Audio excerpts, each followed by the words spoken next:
आइए जी, अब आते हैं हमारे दो चैप्टर्स हम करेंगे।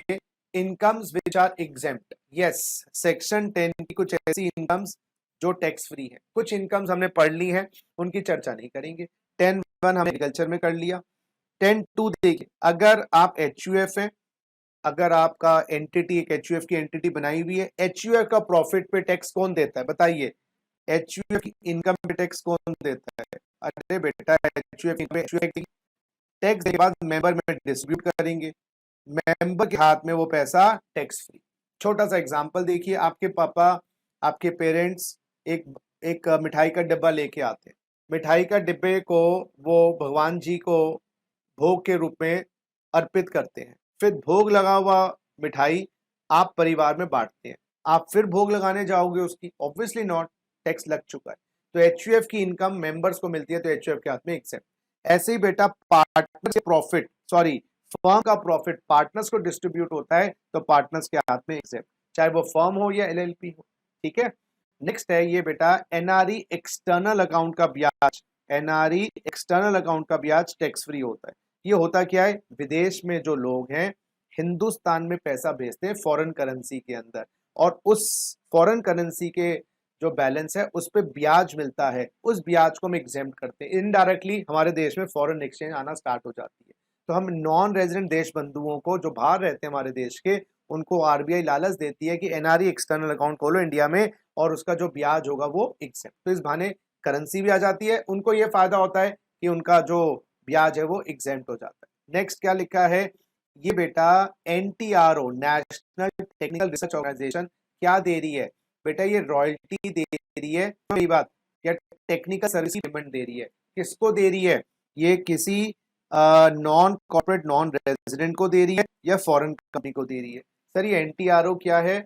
अरे बेटा, ये एनटीआरओ है, non national technical research organisation. ये बेटा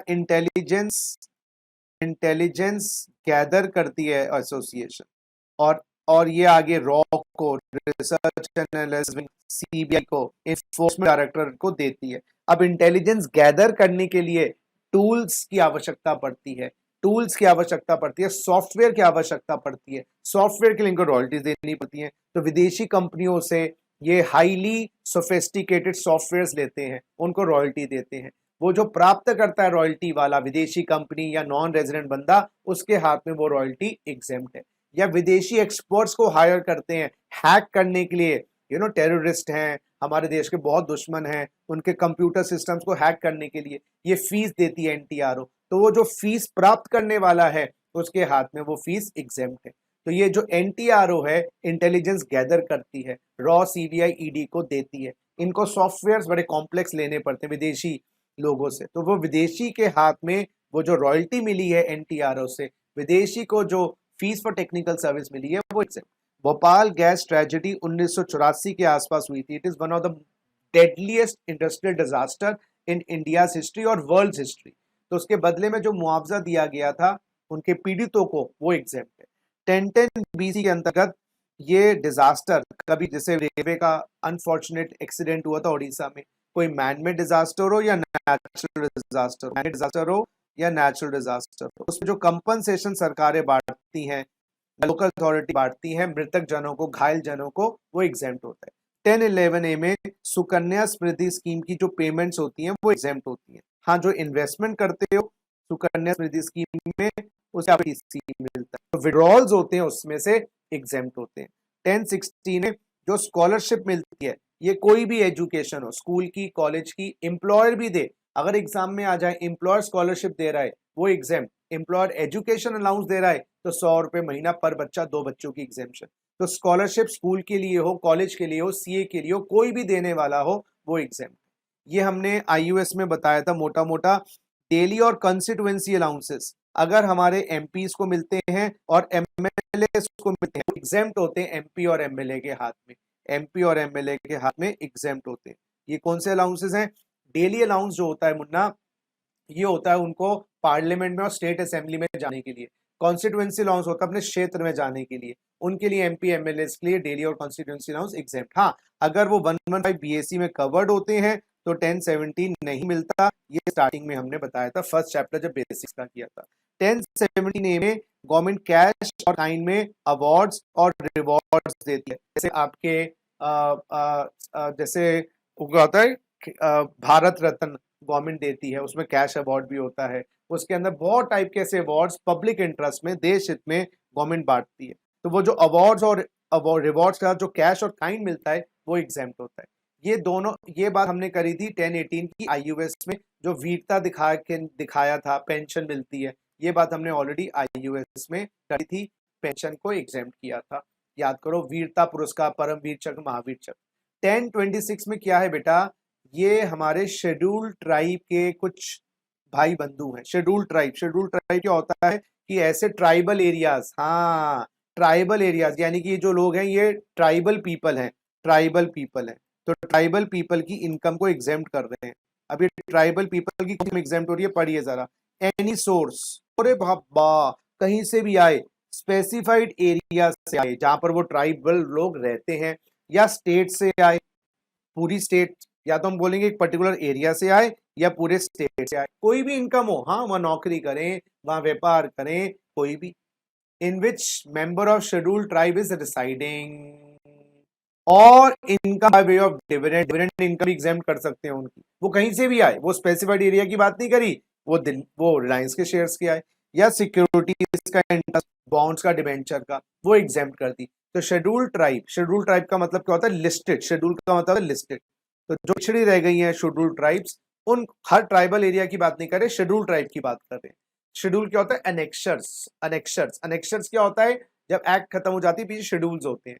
तो अगर गवर्नमेंट कह रही है शेड्यूल्ड ट्राइब के लोग कुछ स्पेसिफाइड एरिया में रहते हैं, उस एरिया से जो कमाए, या स्टेट से, जिस स्टेट में वो रहते हैं उस स्टेट की इनकम वो गवर्नमेंट डिसाइड करेगी, वो एग्जेम्प्ट है। उनकी डिविडेंड की इनकम भी एग्जेम्प्ट कर सकते हैं, और सिक्योरिटीज की इंटरेस्ट, हाँ डिविडेंड और सिक्योरिटीज एनी एरिया, वो कहीं से भी कमाए, लेकिन बाकी उस स्पेसिफाइड एरिया, स्पेसिफाइड स्टेट की एग्जेम्प्ट है। 1026 ट्रिपल ए, ये एक बार क्वेश्चन आया है, ये जो सिक्किम में लोग रहते हैं, जो लोग सिक्किम में रहते हैं, उनकी भी गवर्नमेंट ने इनकम एग्जेम्प्ट कर दी। कहां से, स्टेट ऑफ सिक्किम से, उसी एरिया से, सिक्किम से जो कमाए, व्यापार करके कमाए, नौकरी करके कमाए, या डिविडेंड इनकम और इंटरेस्ट इनकम, सिक्योरिटीज की एनी एरिया। अच्छा, यहाँ पर भी उसी टाइप की है, शेड्यूल ट्राइब की एक पर्टिकुलर एरिया से, एक पर्टिकुलर स्टेट से, या इंटरेस्ट की, सिक्योरिटीज की, या डिविडेंड की एनी एरिया। तो यहाँ पर भी डिविडेंड और इंटरेस्ट एनी एरिया, और सिक्किम की स्टेट की इनकम एग्जेम्प्ट है सिक्किमिज लोगों के लिए।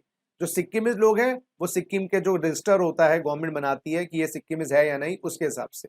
लेकिन सिक्किमिज वुमेन को एग्जेम्पशन नहीं, जो 1 अप्रैल 8 के बाद नॉन सिक्किमिज है, तो सिक्किम में रह रही है महिला, उन्होंने नॉन सिक्किमिज से, दिल्ली के किसी बंदे से शादी कर ली है, उस केस में उनको बेनिफिट नहीं मिलेगा, उस केस में उनको बेनिफिट नहीं मिलेगा।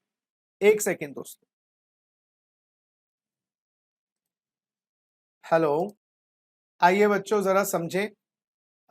1026 शेड्यूल कास्ट नहीं लिखा बेटा, ना शेड्यूल ट्राइब, शेड्यूल कास्ट नहीं, ट्राइबल लोग हैं ये। शेड्यूल कास्ट तो वो ट्राइबल एरिया नहीं होता, शेड्यूल कास्ट वो जिस कास्ट में पैदा हुए उसको लिस्ट कर दिया गया।